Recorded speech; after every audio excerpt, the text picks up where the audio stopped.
जय Hind. Police act and regulation की class 9th में आपका स्वागत है। देखिए पीछे हम 9-8 क्लास आपका डिस्कस कर चुके हैं, ठीक है।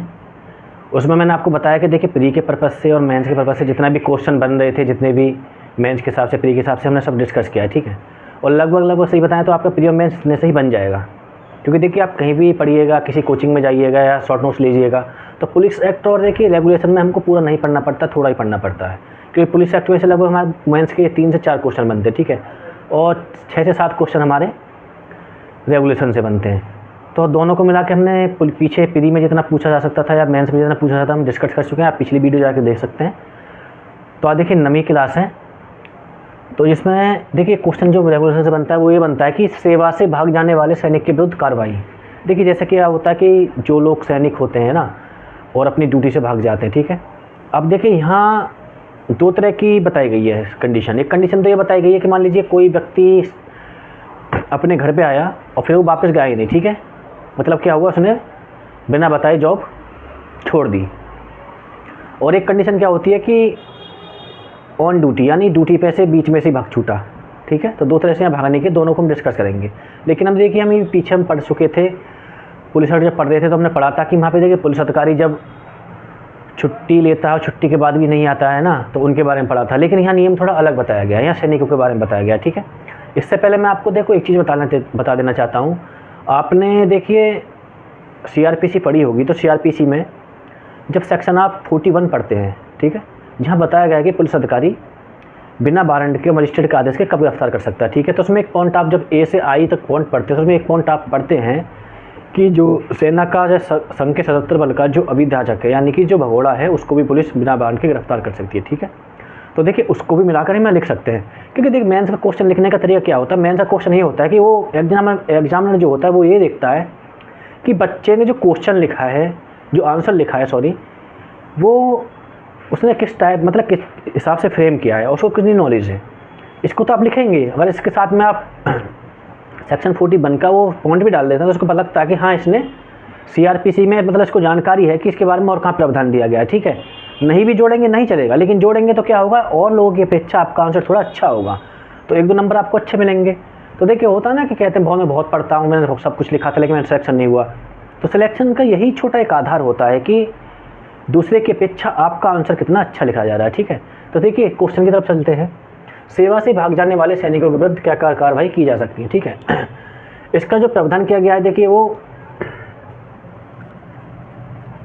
पैरा 339 से 344 तक, ठीक है।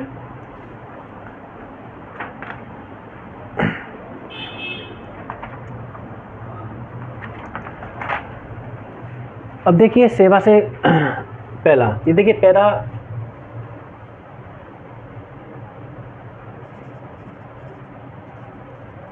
339 है, ठीक है।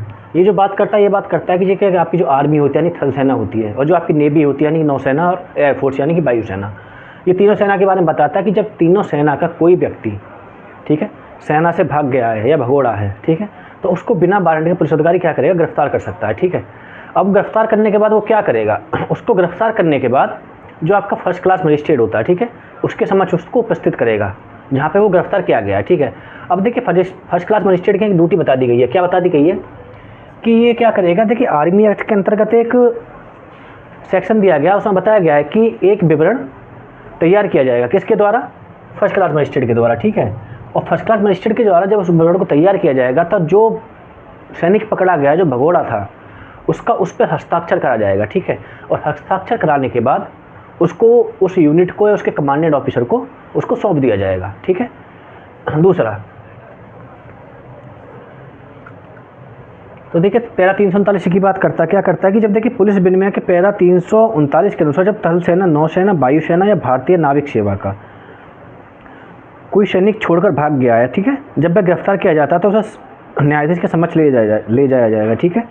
और आर्मी एक्ट की धारा 167 के द्वारा एक अनुसूची द्वारा निर्धारित प्रारूप में वर्णनात्मक विवरण तैयार किया जाएगा, जो मैंने बताया था आपको, ठीक है। और उस पर हस्ताक्षर उसको करने को कहा जाएगा। किसको कहा जाएगा, जो सैनिक आपका भाग गया था, ठीक है। उसके बाद क्या होगा, उस सैनिक को, ठीक है, उसके या तो कमांडेंट ऑफिसर के पास दे दिया जाएगा, ठीक है, या पास में कोई सेना का स्टेशन है तो उसको वहाँ भी दे दिया जाएगा, ठीक है, या तो कमांडेंट पर किया कोई इस निश्चित में होता है ना, कैंट बने होते हैं हर सिटी में, तो यार कोई पास में कैंट है तो उसमें उसको भेज दिया जाएगा, ठीक है। तो ये देखिए यही बात करता है पैरा 339 जो बात करता है वही बात करता है कि जब कोई थल सेना, नौसेना, वायुसेना का कोई सैनिक भाग जाता है तो उसको पुलिस अधिकारी के द्वारा बिना वारंट के गिरफ्तार किया जा सकता है, ठीक है। और बिना वारंट गिरफ्तार करके उसको सर्वप्रथम मजिस्ट्रेट के समक्ष उपस्थित किया जाएगा। और मजिस्ट्रेट क्या करेगा, वो आर्मी एक्ट का जो सेक्शन 167 है उसके अंदर एक प्रारूप दिया गया, उस प्रारूप में एक विवरण तैयार करेगा। उस विवरण के नीचे फिर क्या करेगा, जो भगोड़ा सैनिक था जिसको पकड़ा गया उसके साइन कराएगा, ठीक है। फिर उसको साइन कराने के बाद उसका कमांडिंग जो ऑफिसर होता है या तो उसको सौंप देगा उसको, ठीक है। या पास में कोई स्टेशन है, सैनिक स्टेशन जैसे हर शहर में सिटी में होते हैं, तो उस स्टेशन में उसको सौंप देगा, ठीक है। उसको जेल वो नहीं भेजेगा, क्योंकि इसको जेल भेजने का अधिकार दिया गया है वो सिर्फ देखिए सेना न्यायालय को दिया गया, ठीक है। सेना न्यायालय अलग कार्रवाई करती है। तो ये दो ही बातें यहाँ पे बताई गई हैं, ठीक है। दो ही कंडीशनें बताई गई हैं। पहले कमांडिंग ऑफिसर बहुत दूर है तो स्टेशन को सौंप देगा, ठीक है। उसके बाद अब देखिए, अभी मैंने आपको शुरुआत में दो चीज़ बताई थी। एक तो हो गया कि जो भगोड़ा है, ठीक है, कैसे ड्यूटी से आ गया बिना बताए, है ना, और ये छुट्टी लेके आया वापिस ही नहीं गया तो उसको भी भगोड़ा माना जाएगा, ठीक है। एक कंडीशन ये बताई गई है जो टुकड़ी से भाग गया है, मान लीजिए बीच में से छोड़ के भाग गया। जैसे मान लीजिए आपका कहीं परेड चल रही है, कुछ भी चल रहा है, कहीं आप किसी टुकड़ी में है, ठीक है, वहाँ से क्या होता है बीच में से निकल के भाग जाते हैं, ठीक है।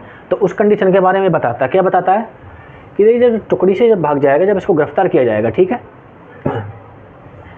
तो इसको गिरफ्तार करके जो टुकड़ी का जो कमांडिंग ऑफिसर होता है ये, ठीक है, या तो इसको सौंपा जाएगा, ठीक है। लेकिन इसको सौंपने से पहले देखिए इसमें कुछ नियम बताए गए हैं। जब सेना की टुकड़ी से कोई सैनिक जब भाग जाता है, ठीक है, तो कमांडिंग ऑफिसर क्या करेगा, कमांडिंग ऑफिसर रेलवे पुलिस को और स्थानीय पुलिस को सूचित करेगा कि देखिए ऐसे ऐसे हमारे यहाँ से एक सैनिक भाग गया है, कृपया इसको पकड़ने में हमारी मदद करें, ठीक है।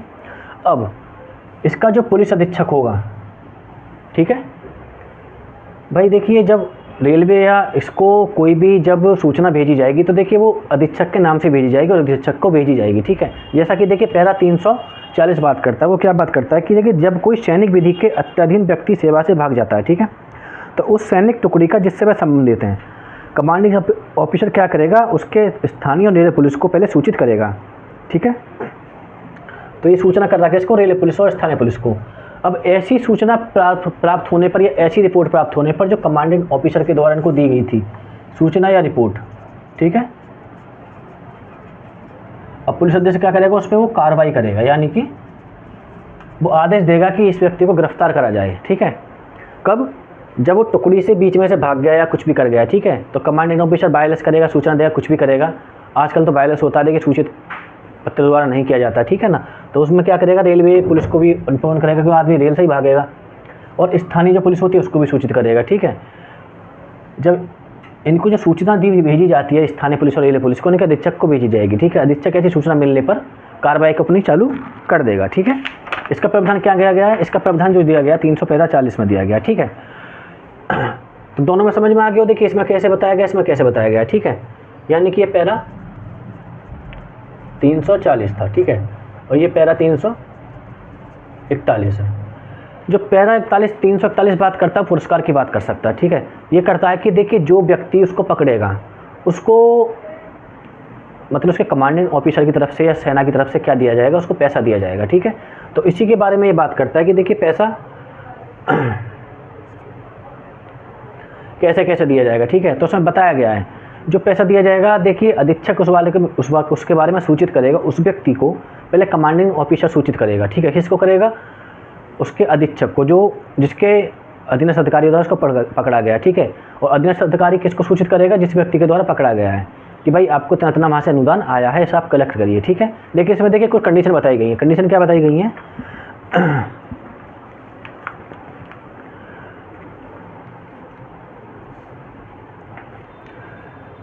देखिए कंडीशन है पैरा 342 में बताई गई। क्या बताई है, देखिए जब पुलिस द्वारा किसी अपराधी को पकड़ा जाता है, ठीक है, और पकड़े जाने पर क्या होगा, उसको जो अधीक्षक होता है, ठीक है, सूचना भेजेगा, किसके पास भेजेगा, कमांडेंट के पास भेजेगा कि हमने आपके इस सैनिक को पकड़ लिया है, फिर आके इसको ले जाइए, ठीक है। दूसरा, अब इसमें ये बता दिया है कि जब जिस सैनिक को पकड़ा जा रहा है, ये देखिए सैनिक है, ठीक है, इसको पकड़ा गया है, जब इसको पकड़ के सूचना कमांडेंट को दे दी, कमांडेंट ने कोई सैनिक यहाँ से भेजे कि इसको पकड़ के यहाँ पे हमारे पास लाइए, ठीक है। जब यह व्यक्ति अपनी यूनिट में यानी छावनी में पहुँच जाता है, ठीक है, तो कमांडेंट ऑफिसर क्या करेगा, इनाम को उस व्यक्ति को देगा जिसने इसके मतलब जिसके द्वारा इसको पकड़ा गया था, ठीक है। दूसरा, इनाम किसके लिए भेजा जाएगा, पहले इनाम जिस व्यक्ति ने पकड़ा है, पहले वहाँ पुलिस अधीक्षक को भेजा जाएगा, वह पुलिस अधीक्षक उस व्यक्ति को इनाम देगा, ठीक है। लेकिन यहाँ देखिए एक चीज़ और जोड़ दी जाती है, जो जोड़ दी गई है वो ये है कि मान लीजिए उस समय कमांडेंट ऑफिसर या उनके किसी निधि में पैसा नहीं है, ठीक है, तो वो अधीक्षक से बोल सकता है कि आप अपनी पुलिस निधि में से इनको जो इनाम का पैसा है वो दे दीजिए, ठीक है। उसके बाद देखिए वो फिर आर्मी निधि में से जो भी है जैसे भी उनका वो बंदोबस्त कर देंगे बाद में। तो यहाँ देखिए कंडीशन बता दी गई है कि वो पुलिस निधि से भी पैसे के देने के लिए रिक्वेस्ट कर सकता है, ठीक है। यानी कि पुलिस द्वारा जब अपराधी को पकड़ लिया जाएगा, भगोड़े को पकड़ लिया जाएगा, तो पुलिस अधीक्षक क्या करेगा, कमांडेंट ऑफिसर को सूचना करेगा कि हमने आपका ऑफिसर को पकड़ लिया है, ठीक है। ऑफिसर क्या करेगा, वहाँ से 2 लोगों को भेजेगा, जो भी लोग होंगे या खुद आएगा, उस व्यक्ति को वहाँ लेके जाएगा। जब वह व्यक्ति अपनी यूनिट में एंटर करेगा, ठीक है, उसी पल उसके द्वारा मनी ऑर्डर द्वारा कैसे भी करके वो इनाम की राशि पुलिस अधीक्षक यानी एसएसपी को भेज दी जाएगी और एसएसपी उस व्यक्ति को उसको सुपुर्द कर देगा जिसके द्वारा उसको पकड़ा गया था, ठीक है। लेकिन उसमें कंडीशन बता दी गई है कि क्या, कि अगर मान लीजिए आर्मी की निधि में पैसा नहीं है तो वहाँ पे कमांडेंट ऑफिसर एसएसपी से रिक्वेस्ट कर सकता है कि अपनी पुलिस निधि से ऐसा इनाम आप दे दीजिए, ठीक है। तो उसका समायोजन बाद में आर्मी निधि से करा दिया जाएगा, ठीक है। तो ये जो पैरा 341 है वो पुरस्कार यानी इनाम की बात करता है, उसमें वो बताया गया इनाम कैसे कैसे दिया जाएगा, तो वो 342 बात करती है, ठीक है। किस कंडीशन में कब इनाम कौन सी स्थिति में कितने समय के बाद दिया जाएगा, ठीक है। तो 342 और 341 दोनों एक साथ पढ़े जाते हैं, ठीक है। पढ़ा तो पूरा एक साथ ही जाएगा, लेकिन देखिए जो पुरस्कार के बारे में बात करता है वो दोनों बात करते हैं, ठीक है। पुरस्कार की बात ये करते हैं, पुरस्कार भी दिया जाएगा, लेकिन दिया कैसे जाएगा, किस स्थिति में कितने समय के बाद दिया जाएगा, तो पैरा 342 बात करता है, ठीक है। अब देखिए पैरा 343 जो बात करता है वो करता है एविडेंस की बात, ठीक है।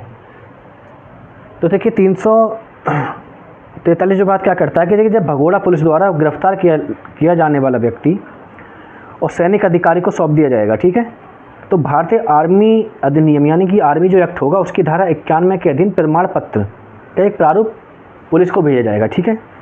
अब पुलिस क्या करेगी, देखिए इसी क्या बोल रहा है, ये बोल रहा है कि देखिए जब ये मान लीजिए भगोड़ा पुलिस वाला वो है सैनिक, ठीक है, इसको क्या गया, गिरफ्तार किया गया, ठीक है। अब गिरफ्तार करके इसको कहाँ भेज दिया गया, इसको भेज दिया गया इसके यूनिट में, यानी कमांडेंट ऑफिसर को दे दिया, यूनिट में भेज दिया गया, ठीक है। अब ये यूनिट क्या करेगी, यूनिट अपने आर्मी एक्ट के सेक्शन 91 के तहत एक प्रारूप तैयार करके किसको देगी, आपके जिस थाने के पुलिस ने मतलब उसको पकड़ा है, जिसने भी जिस थाने के अंदर पकड़ा गया है उसके थाने के भाषा अधिकारी को, ठीक है। और उसके द्वारा किया जाएगा, उस प्रारूप पे उसके क्या होंगे, साइन होंगे यानी हस्ताक्षर होंगे, ठीक है। लेकिन हस्ताक्षर यहाँ देखिए उससे निम्न पंक्ति का कोई अधिकारी नहीं कर सकता है, उस पर जो हस्ताक्षर करेगा वो थाने का भाषा अधिकारी या जो उपनिरीक्षक होता है या वो करेगा, उससे नीचे का कोई पुलिस अधिकारी उस पर साइन नहीं करेगा। क्यों, क्योंकि देखिए जो हस्ताक्षर जो होगा उसको बाद में एविडेंस के रूप में मतलब जमा किया जाएगा आर्मी कोर्ट में कि हमने ऐसे ऐसे इन्होंने जमा किया था और इसका प्रारूप तैयार करके हमको पुलिस अधिकारी के द्वारा दिया गया है जो वहाँ के इंचार्ज थे या उपनिरीक्षक थे, ठीक है, और उन्होंने ऐसे ऐसे को गिरफ्तार किया है, उसके नीचे साइन है, ठीक है। तो इसको एविडेंस के रूप में लागू किया जाएगा, ठीक है ना। यानी कि जो पैरा 343 बात करता है वो चीज़ एविडेंस की बात करता है कि देखिए एविडेंस कैसे दिया जाएगा, कि देखिए आर्मी एक्ट की धारा 91 के अंतर्गत जब भगोड़े सैनिक को जब आर्मी को सौंप दिया जाएगा तो उनके द्वारा एक विवरण तैयार करके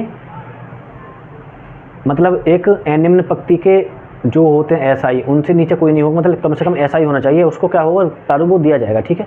वो उस पर साइन कर देंगे, उसमें ये सब लिखे होंगे कि हमने इसको कैसे गिरफ्तार किया था, कहाँ से गिरफ्तार किया था, किस कंडीशन में गिरफ्तार किया था, क्यों, क्योंकि जब आर्मी कोर्ट में उसके खिलाफ जो केस चलेगा तो वो चीज़ साक्ष्य के रूप में प्रस्तुत की जाएगी। लेकिन अब देखिए यहाँ पे एक चीज़ बताई दी गई है, अगर मान लीजिए एसआई से कोई निम्न पंक्ति का कोई अधिकारी इस पर साइन कर देता है, ठीक है, मान लीजिए हेड कांस्टेबल ने उस पर साइन कर दिए, जब इसको आर्मी कोर्ट में पेश किया जाएगा तो इसकी कोई वैल्यू